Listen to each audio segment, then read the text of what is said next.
Hello, Yashoda रेसिपीमध्ये सर्वांचं स्वागत आहे. आज आपण बनवणार आहोत चिजलिंग्स. खूप इझी आहे आणि पटकन होतात. लहान मुलांना खूप आवडतात आणि साहित्य पण खूप कमी लागतं. नक्की ट्राय करा.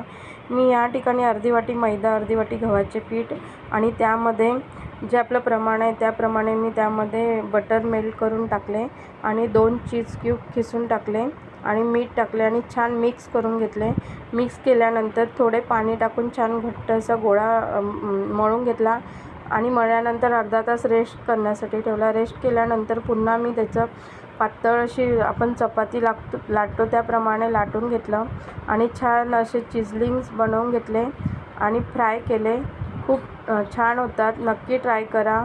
लहान मुलांना खूप आवडतात. ते देण्यासाठी सुद्धा छान आहे. नक्की ट्राय करा आणि खूप कमी साहित्य लागतं आणि मी या ठिकाणी मैदा पण वापरला आणि गव्हाचे पीठ हेल्दी आहे. नक्की ट्राय करा. माझ्या चॅनलला प्लीज लाईक, शेअर, सबस्क्राईब करा.